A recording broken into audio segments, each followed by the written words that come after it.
And we will be sharing this recording on the LTC4 website, should you want to share this with any colleagues that couldn't make today. Well, a huge warm welcome to everyone that has joined us today. It's our first roundtable of 2021, and it is a really special event for LTC4. It is our 10-year anniversary. And with that, we're also really pleased to be able to share our rebrand with you.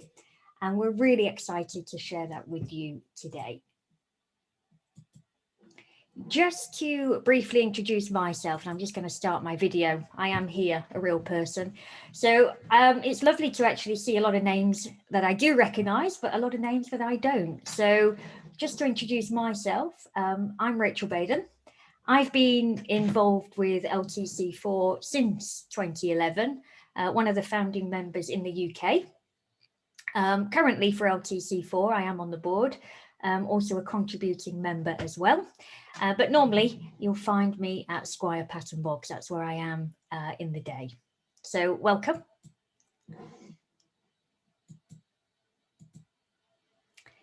Just a little bit of housekeeping before we introduce the agenda and the speakers. Everybody's coming on mute, which is great. If you could stay on mute unless you've got any questions or you're wanting to provide any feedback.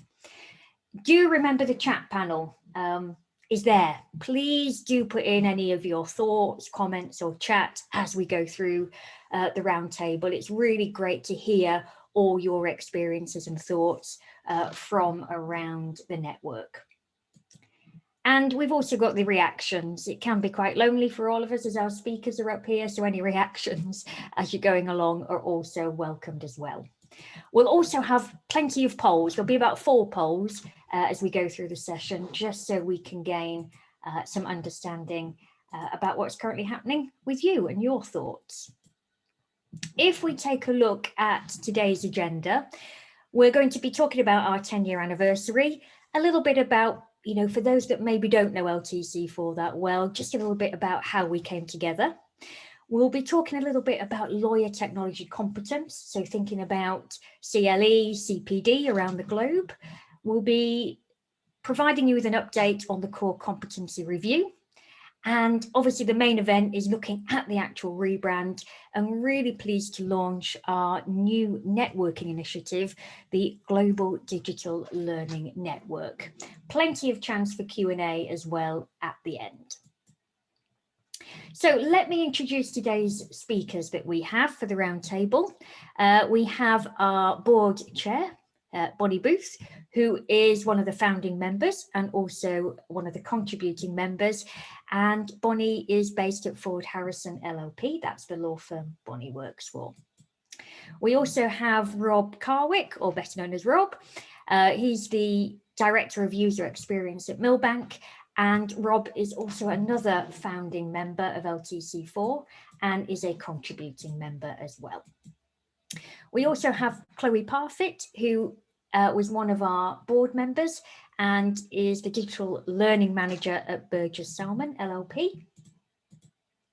There's also Hannah Vendetti, who is one of our newer board members and is the certification lead. And she heads up the technology education services at Shearman and Sterling. We also have with us today Michael Burns. He is the LTC4 certification pod leader, and he's been leading the certification pod throughout LTC4's life. You'll also find Michael at Clyde & Co.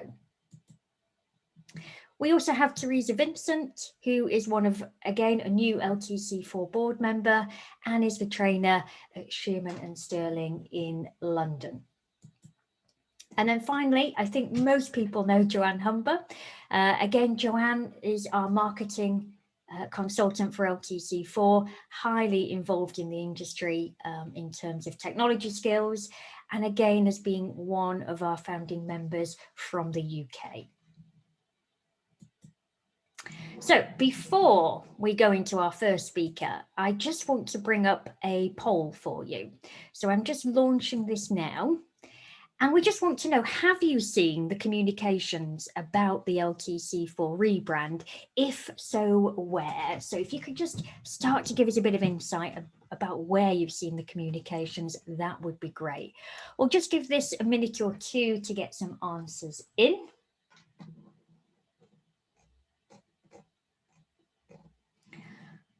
Okay, so I can start to see some of the answers are coming in now. We've got about 70% participation, just giving it a few more moments. Okay, so 5, 4, 3, 2, 1. I'm just going to end that poll. Just want to share the results with you, and it'll be useful just for the speakers to see that as well. Interesting, we've got most people haven't seen the communications, which is a little bit disappointing, but coming close is yes for LinkedIn, and then yes, we've got other. For those that have just put other, would you be able to put into chat where that was, just out of interest? So that's really useful just to know about who and who hasn't seen the communications. All right, I'll stop sharing those results.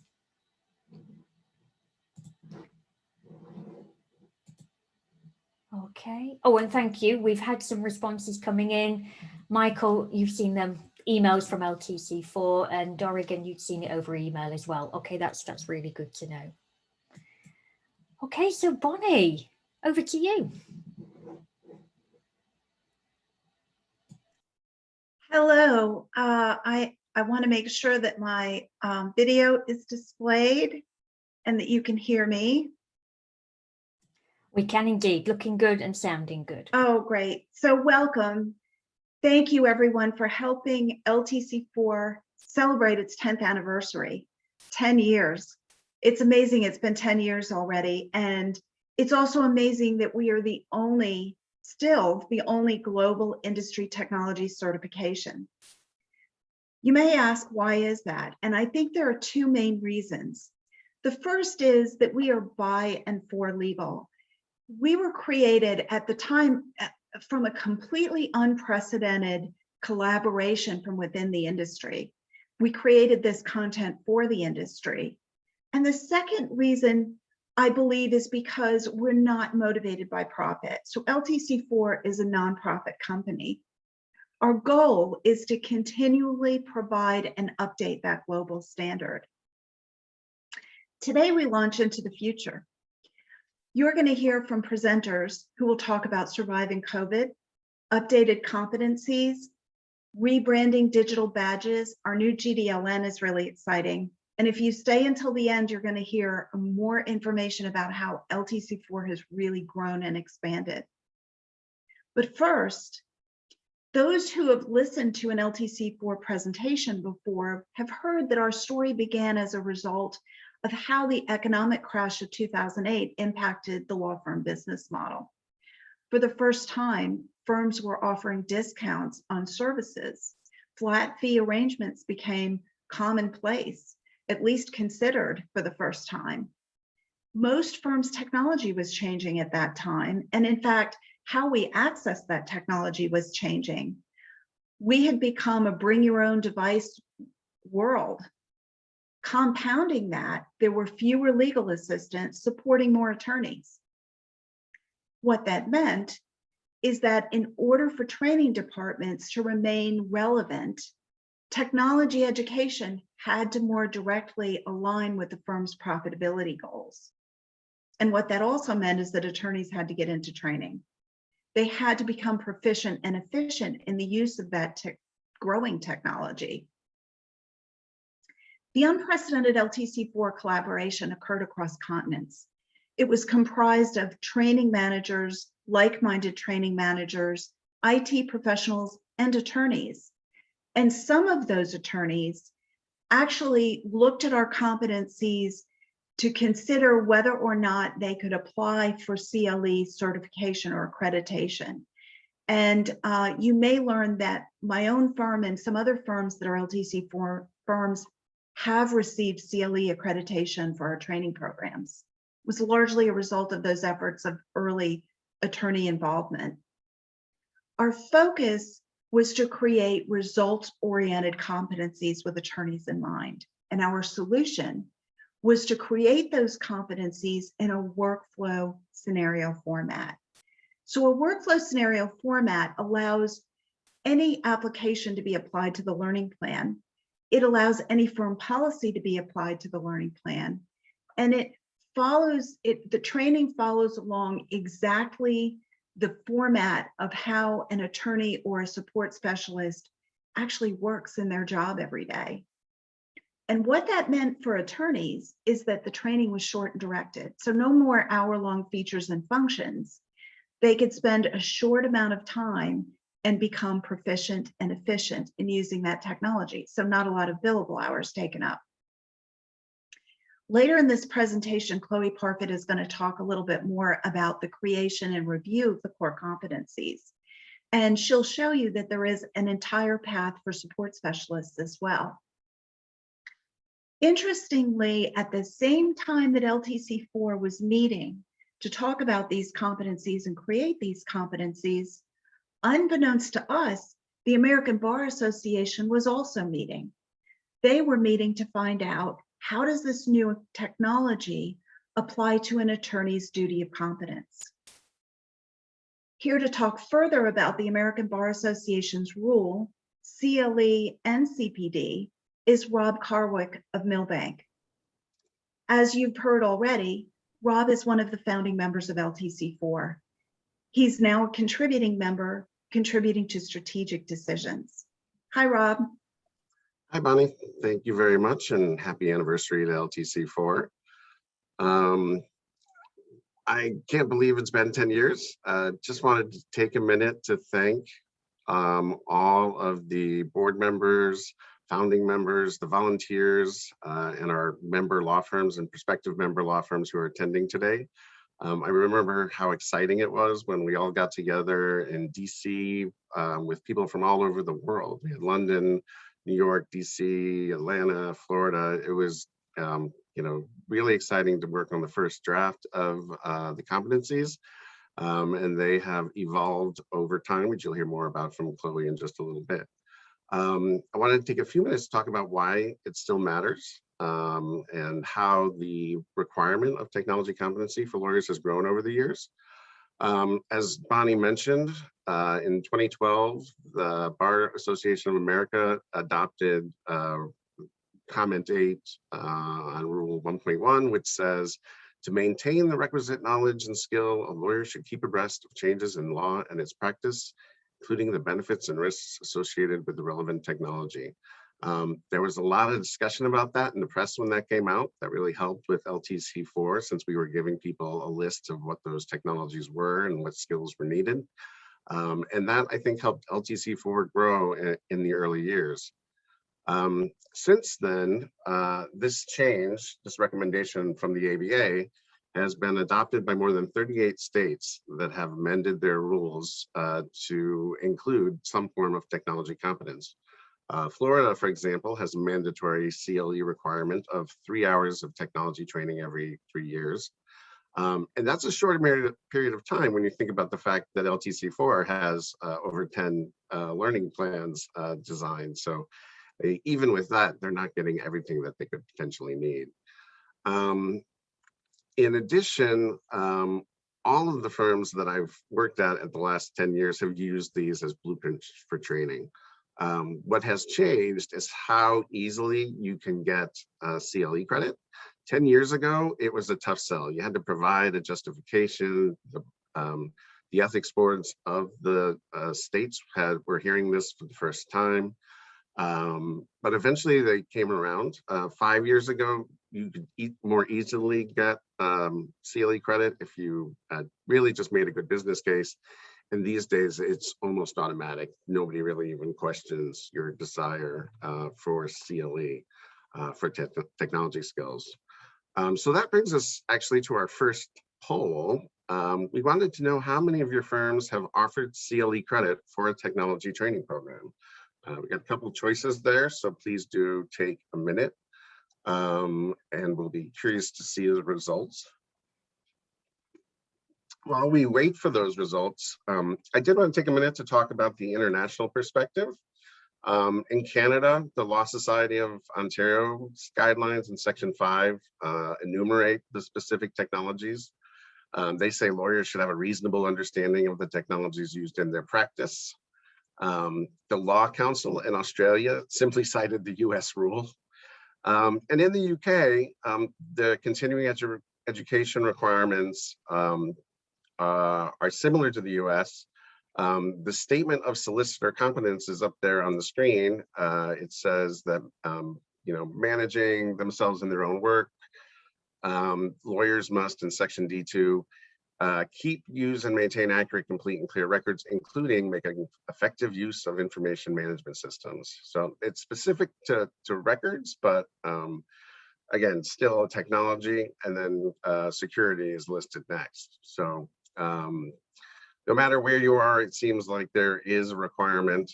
And taking a look at the poll results, you can see that several firms have done this multiple times. A few have done it once or twice, and a few have not yet done it or didn't know it was possible.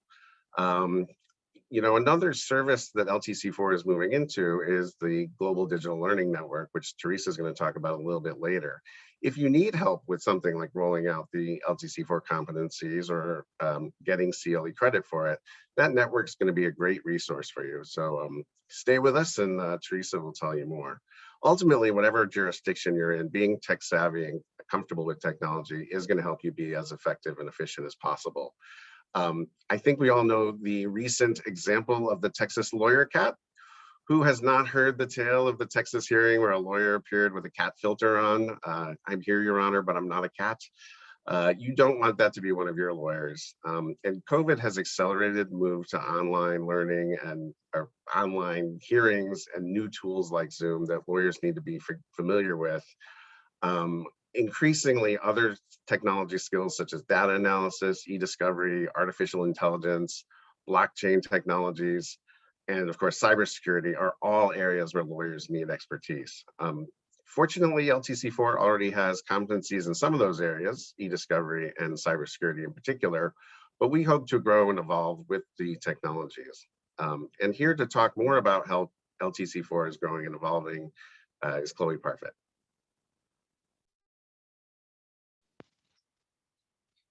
Thanks, Rob. So during 2018, 2019, we started a project to review the LTC4 competencies to bring them up to date with current working practices. It was quite a logistical task as it involved lots of groups of people from various law firms and also from lots of different geographical locations. But this did mean that the review of the competencies remained balanced and was not geared to one part of the world. Over many months, the groups met to review each of the competencies and mapped out each entry against current working practices, just really to bring them up to date with how we were working today. Once we were at a position where we were happy with the competencies, they were vetted by a new group. We felt this was really important so that they remained objective. The result of this work saw the launch of the new 2020 competencies last year, and this gave us a good opportunity to look at our certifications, digital badges, and streamline the certification process. So here to talk further about these elements is Hannah Vandetti from Sherman and Sterling, and who is a board member of LTC4. So Hannah, over to you. Great, thank you so much, Chloe. Hi, everyone. So we decided it was time to rebrand and change our colors and our logo to represent the growth that we have made as an organization and also highlight our 10th anniversary this year. You'll see that we have a new logo, a newly designed website, and a new way to connect with all of our colleagues, which we will go into a little later and by Teresa Vincent, which is called the GDLN. And something I'm personally very excited about are new digital badges and certificates. As you can tell, we've made several changes to the logo. You can see our logo design and our color schemes are new and bright. Our new logo design features a clean, smart, simple approach and puts an emphasis on our collaboration with all of you. Our new website, as seen on the screen, has been completely redesigned. We wanted to make sure that we were taking a user-friendly approach that's easy to navigate and truly highlights the world-class service that LTC4 offers to each firm.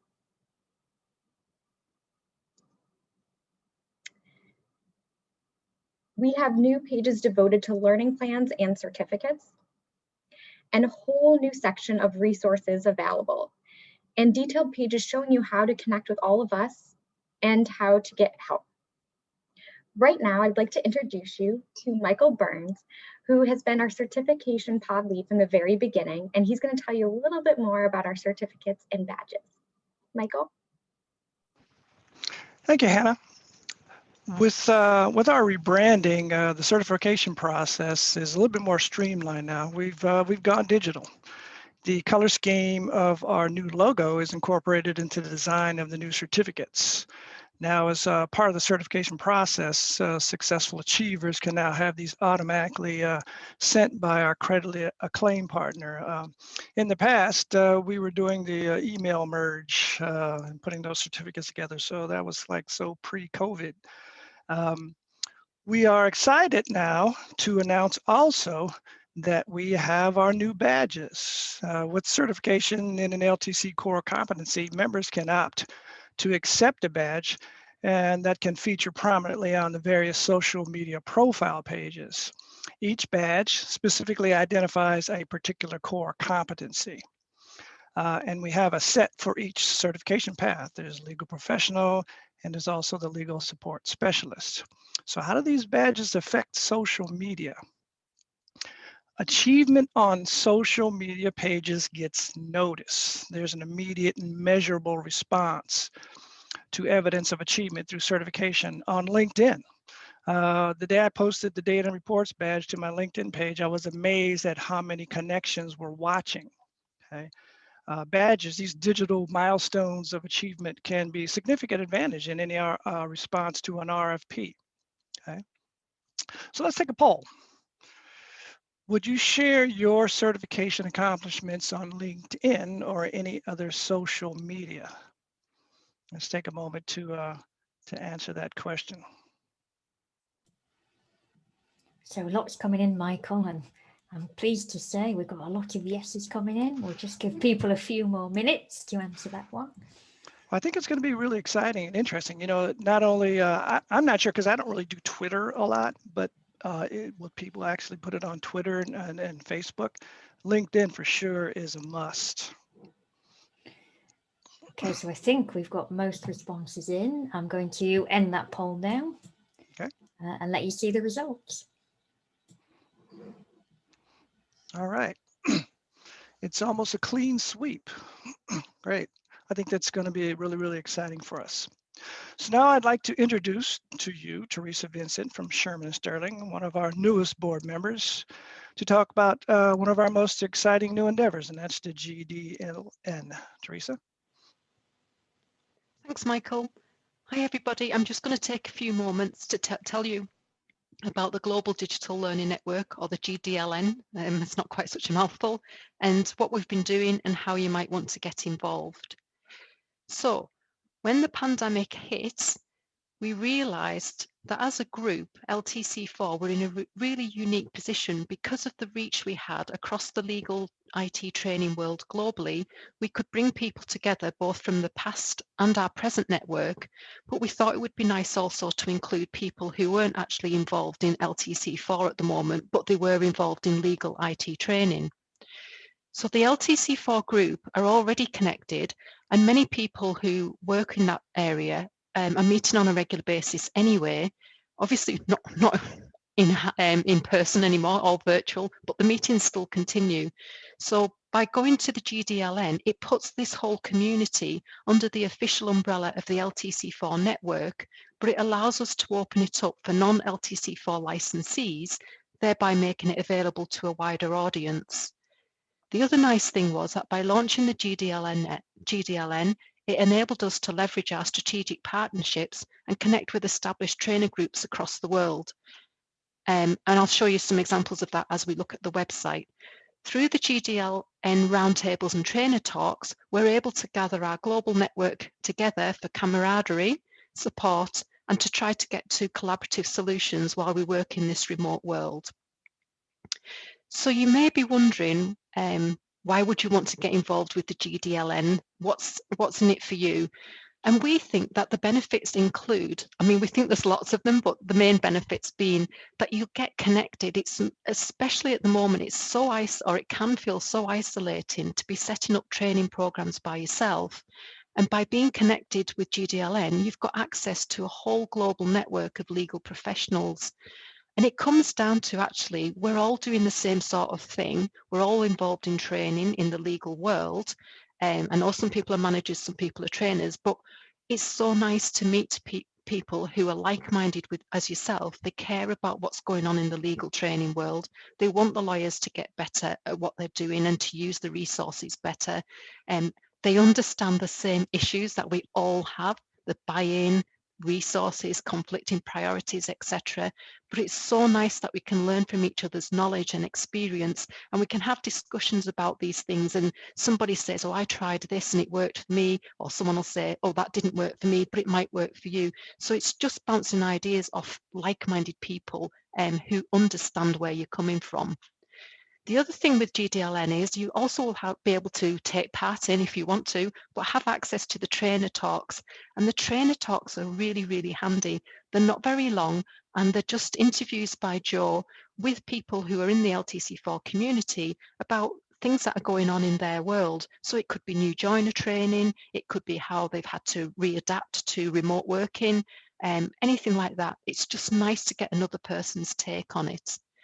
And also you'll be able to hear about any upcoming events that might be useful or relevant to you. And remember, the nice thing about this is you don't have to be an LTC4 licensee to be part of the GDLN. So the two don't have to go together. So to give you a flavour of what's been happening with the GDLN, we're just going to take a look at its page on the LTC4 website. Okay, and you can see it's got its own little page on here. And under there, we've got links to our strategic partners, we've got links to the partner groups, the trainer talks and the upcoming events. And you can see this is a slide showing you just some of our partners. So our strategic partners are over there on the left. So these are institutions which also care about getting legal staff better qualified or better using the equipment better or the software better. And then over on the right, we've got our training groups that we work with, who, again, they've got the same brief. They want their legal staff to be better with the software that they're using and the procedures that they're using every day. Okay, so if we move on to the trainer talks, as I said, you can see from this little snapshot, which is taken from the website, none of them are very long. I mean, one of them is just over a minute and a half, and it's on all sorts of topics. And anyone can volunteer to do a trainer talk with Joe, and Joe will talk about it more in a moment, but they're really, really interesting and, you know, short and sweet, which is always a good thing because everyone's pushed for time. Okay, so we're just going to take another quick poll here, because as a group, we'd like to offer roundtables on a regular basis, because we do think it's important that like-minded people continue to talk to each other, especially while we're still so remote. And we're just wondering if you would be interested in attending these, and if so, how often do you think would be a relevant time to do it? So biannually, quarterly, or you don't think there's a regular need for it? So if you could just let us know what you think, and that would be really, really useful. Okay, Teresa, the answers are coming in. We'll just give people a few more moments. I think we've got 50% who have put in their thoughts. Okay, about 80% of the way there. We'll just give it a moment. I think we've probably got everybody. I'll end that and share the results for you, Teresa. Cool, good. Excellent. So I think they're good to hear quarterly. So quarterly seems to be. Yep, that's good. Okay, So I'll stop sharing that.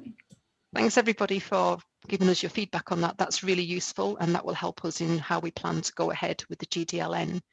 So essentially what I would say to you, to everyone who's on this call, if you're interested, find out more about getting involved in the GDLN. When you go onto the website, there's a little link, it's highlighted here. You click on this link and it will send an email to our administrator, Sue, who does an excellent job of looking after us all, and she will send you more information about how you can get involved. And as I said, just remember it's free. There's no commitment. You just join up, you're just talking to the same like-minded people, and it's been so useful while we've been in lockdown to share your thoughts and share your ideas with other people who are going through the same things. So what I'm going to do now is hand you over to Joanne Humber. Most of you probably know Jo already, and she does all of our marketing, does an amazing job of that. And she's just going to explain a little bit more about the GDLN and other things that we're doing. Thank you. Hi, everyone. I think I know a lot of you, and as you know, I've been delivering IT training projects over many years, so I'm very passionate about the need for skills improvement, always have been. I've been involved with LTC4 right from the start, and I'm very enthusiastic about this new initiative. One of the first ideas was to talk to people who are delivering training right now, hence the trainer talk interviews, which you'll find on the website.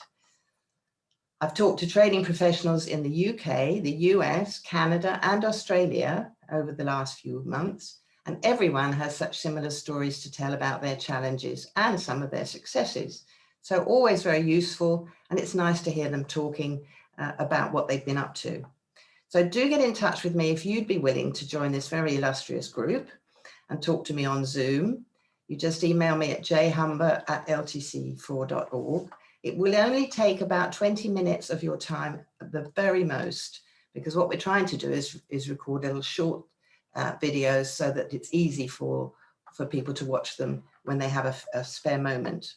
The other points I've put on this slide really are self-explanatory, but I do believe that the network of the combined knowledge of all of us makes us very much thought leaders in this particular area. And that helps when you need to talk to stakeholders about the benefits of competence and the benefits of certification. So I think by getting together and sharing our thoughts, discussing relevant topics, and providing access to resources which will help you, it will actually help your firm to improve the skills of all of the staff. So please do get in touch with me. If you're able to join the trader talks particularly. Then the other thing I'd like to tell you a little bit about is another project that we've become involved with. And this is something which is really relevant, obviously, at the moment, particularly because document competency is very, very important for lawyers. LTC4 is taking the lead in an unprecedented collaboration called the Effectiveness Project. As the legal world moves toward productization and efficiency, clients, legal professionals, and those who evaluate their fees are met with the same challenges time and time again. How do we know that the time invested in creating legal documents matches the value received? Legal professionals and legal technologists have sought to address the problems hinted at this question through automation, but jumping to automation offers a solution before naming the problem. To progress, we must name the problem. LTC4 has provided extensive guidance by providing industry-accepted standards for efficiency, but there's more to the business impact of the final work product. Doing substandard work quickly can't be our end goal. So what happened was that representatives from a group of different companies have been heavily involved in this collaboration. Here's a list of some of them here, names that I'm sure a lot of you are familiar with. And as a group, we identified the work that goes into creating a legal document. Then we divided it into stages and tied individual tasks and technology to the work. To make this document unique from LTC4's learning plan, working with legal documents, and serve as a business tool rather than a training plan, we evaluated every task by asking 3 questions. Is the activity billable? How much time should the activity take? And what's the client's perceived value of this activity? We're completing an extensive peer review process, and we should have a final product within the next few months. We've received astonishingly positive feedback, and we look forward to the release of this milestone document and the supplemental materials. So now we'd like to take any questions that you might like to have about anything we've talked about today. I noticed that we've got one question in the chat already, which related to the digital badges. Any other questions in the chat? Or please unmute yourself if you would like to ask any questions. I think it might be worthwhile us just addressing that question in chat for the whole group.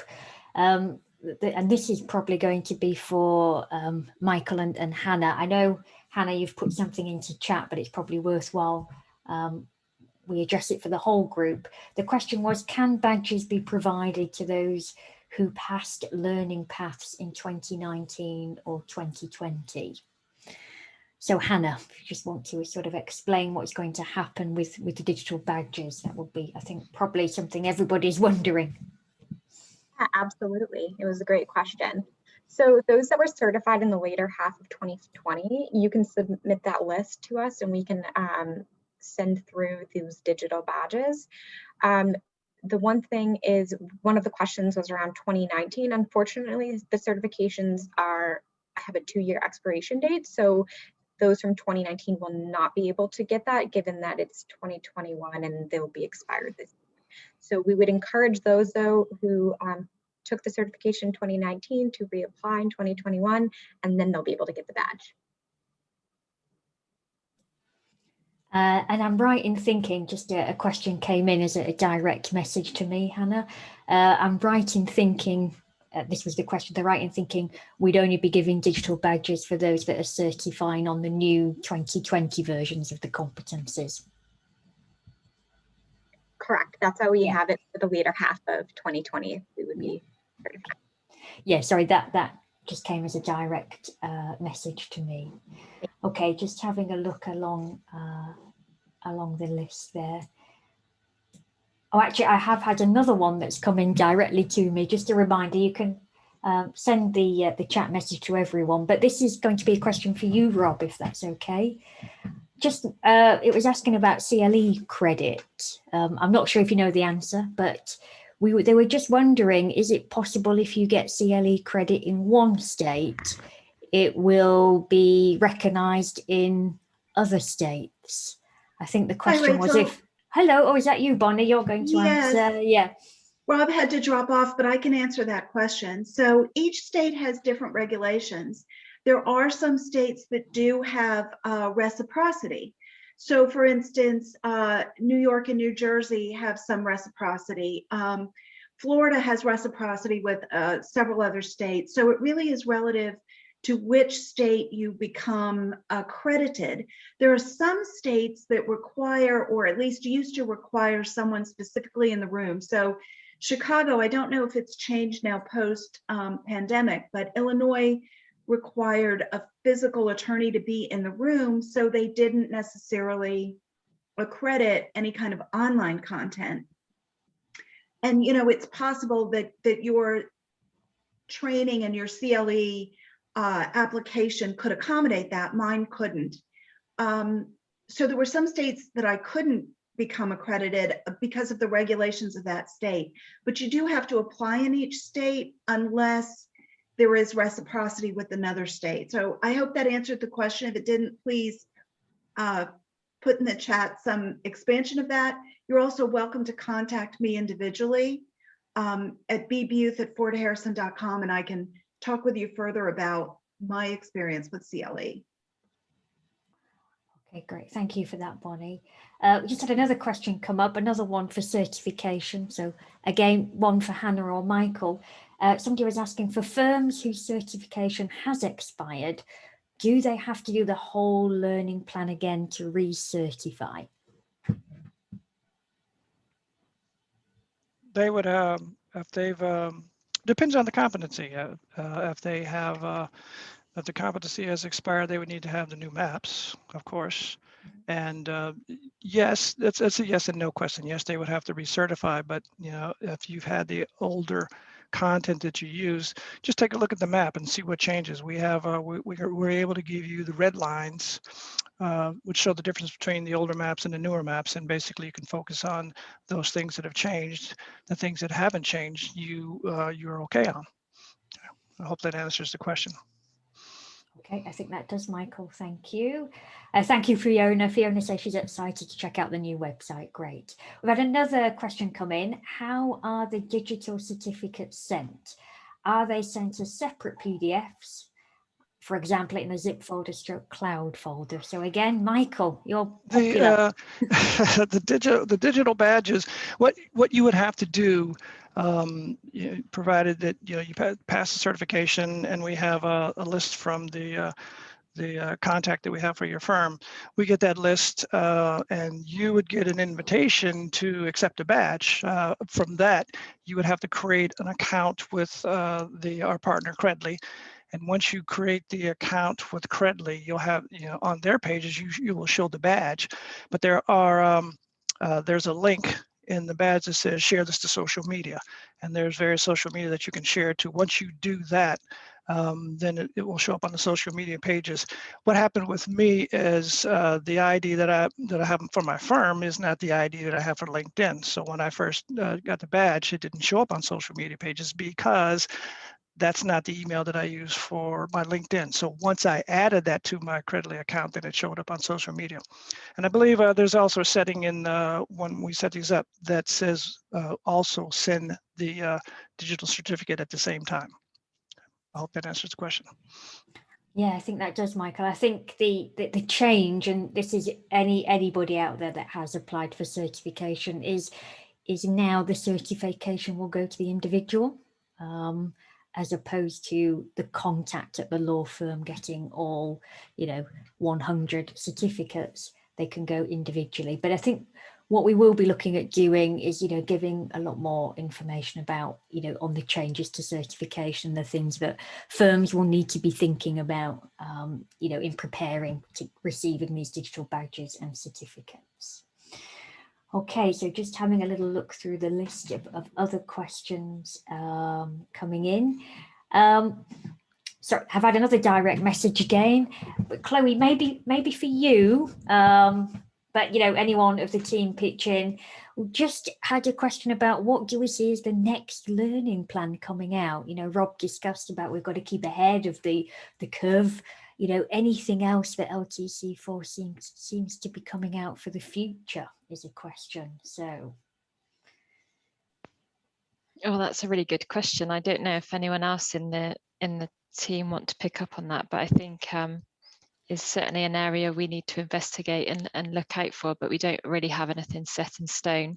But I don't know if anyone else on the call wants to chip in on that. Or I mean, I think mine, and Bonnie can chip in as well, is I think there's been a lot of talk about all of the document automation tools that are out there. So I think that's one of the key areas that the network have been talking about. So perhaps that's something, along the curve. Bonnie, any words from you on those thoughts? I would just say that what we really are striving to do is to continually keep a watch on how technology changes those workflows, because the whole idea behind a workflow is to make sure that we're not just teaching features and functions, we're teaching how people work and how people work efficiently. So I think that's really going to be an evolving thing with our organization, and we will continually reach out to new and existing voices in the industry to give input on how changes in technology impact us and impact those workflows and core competencies. All right, we've got some other questions coming in. I think that's great. We've had another one for certification. So again, for Hannah and Michael, how soon will people get their certificates after receipt of their results?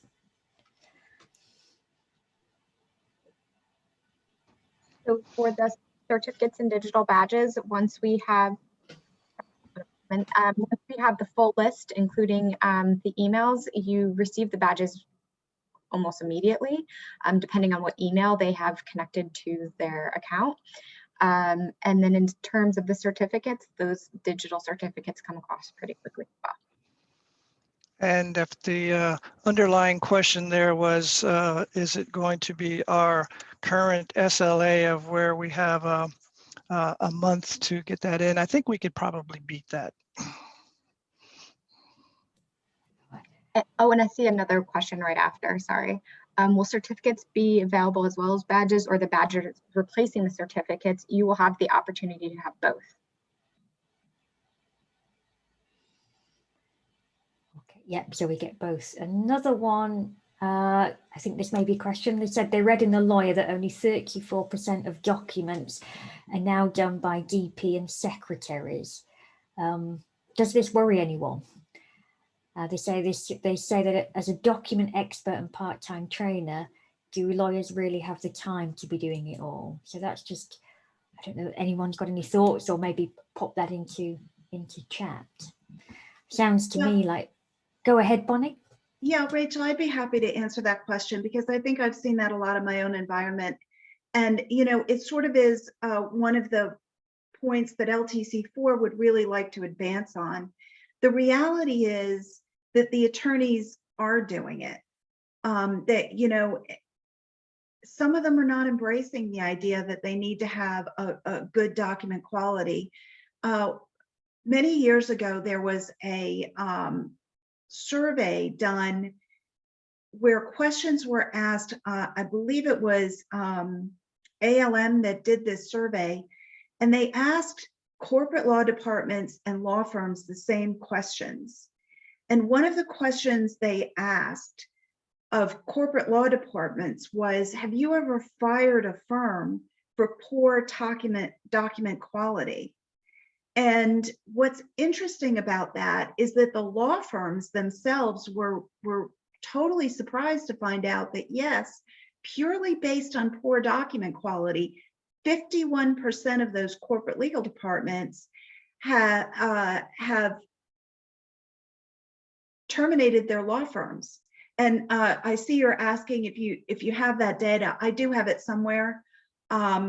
You can email me directly and I'll send it to you, or put your email in the chat, or send it to me personally in the chat, and I'll look for it. I have it somewhere in a presentation. But, you know, I don't think that message has fully gotten across, to be honest. But it is gradually, and it's gradually getting across because the ALA, the ABA,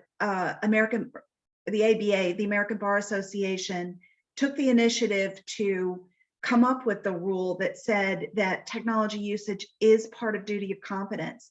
It's gradually becoming common knowledge, because there have now been several lawsuits where judges have determined that an attorney cannot come in that courtroom and give some technological malfunction excuse for something.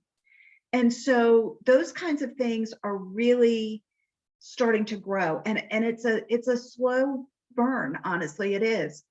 But 10 years later, we're still out here saying the same things and being considered relevant. And so I really think that gradually attorneys will see the value in really understanding how to embrace the technology and using it properly. What I see in my own firm, and I hear this a lot from other LTC4 firms, is that, you know, there's a whole new group of people who are coming into firms and becoming decision makers who grew up with technology, and so they don't have quite the resistance to learning how to use it correctly. So I hope that answers your question. I know that it's not an ideal, you know, line in the sand, but I believe that line in the sand is growing and growing and growing. No, I think that does answer it. I think there's a few that have hopped on saying really great stats and data and would be really useful to share. So I'm sure you've seen that in chat as well, because it's for everyone. And Rachel, I think I have a direct message to me as well from someone asking if you can see the content of the updated learning plans without purchase. You know, we have had this question come to us from the beginning. And the reality is our learning plans are protected IP. You can't unsee them. So we can't really share that content before it's purchased because you have to sign a license agreement agreeing not to share that content yourself. This has been a challenging question for us from the beginning, but we have found that the difference really in what is out there and what we provide are those workflows. And those workflows have been created diligently, as you've learned from across the industry, and those really do need to stay protected. I think you will find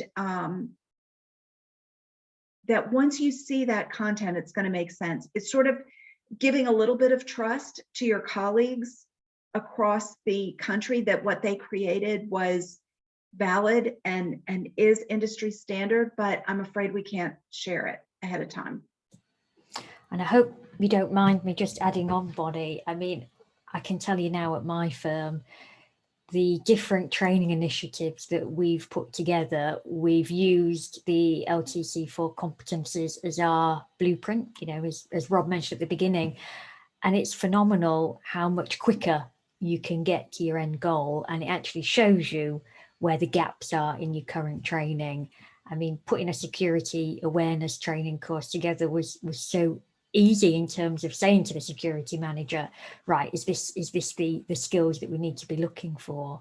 So it really is. And actually this morning I was just chatting with our head of L&D, and we were, you know, sort of brainstorming about, you know, how we can be using this on some of our, you know, promotional literature when we're out there, especially in the UK with trainees and emerging talent, that, you know, these are the ones that should be going through the competencies as they're going to be the partners of our future. So it's been absolutely phenomenal. So,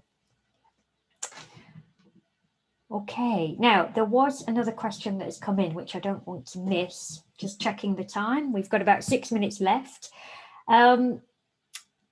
We've had one from Fiona saying it was the case. Oh, hang on, it's just slipped by me. So it was the case that you could have 3 submissions for each learning plan previously, and now it's 2. Am I correct in thinking this?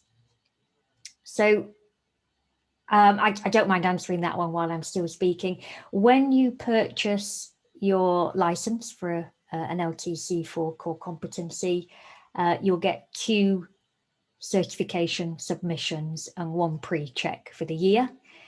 Fiona, if you need to put in for 3 or 4 or 24, you have to pay for the additional certifications, but you get 2 each year as part of your license.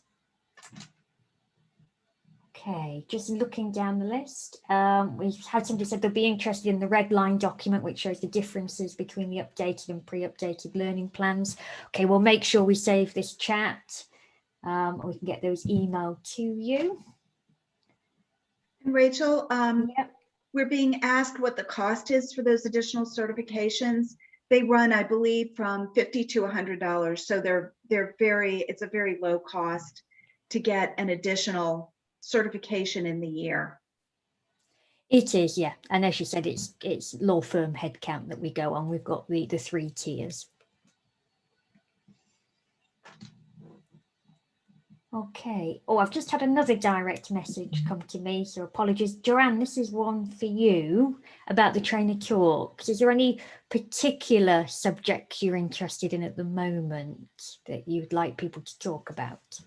I think the best thing would be for whoever I speak to can talk about the issues that they're facing.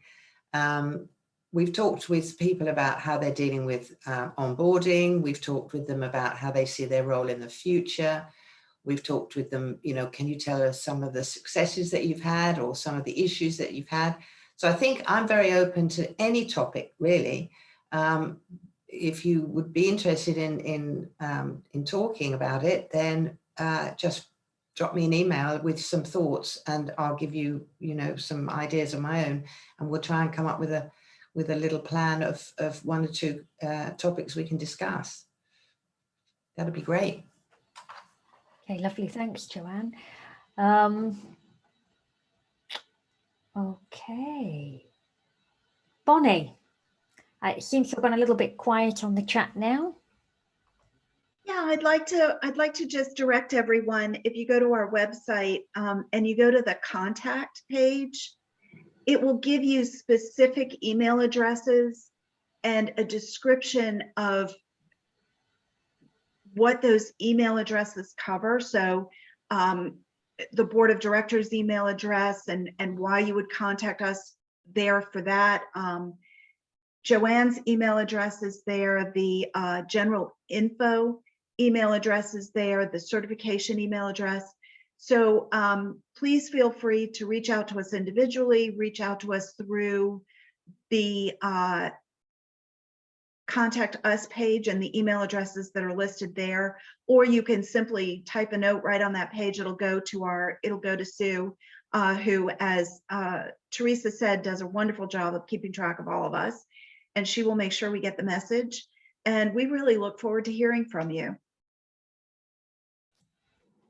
Okay, thank you, Bonnie. I think all is going quiet. There's, website and an email address, the main email address there.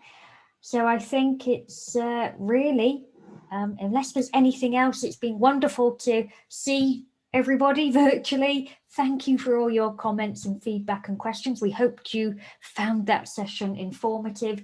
Do stay in touch, and thank you for attending. Have a wonderful day and stay safe, everyone. Thanks. Thanks for attending.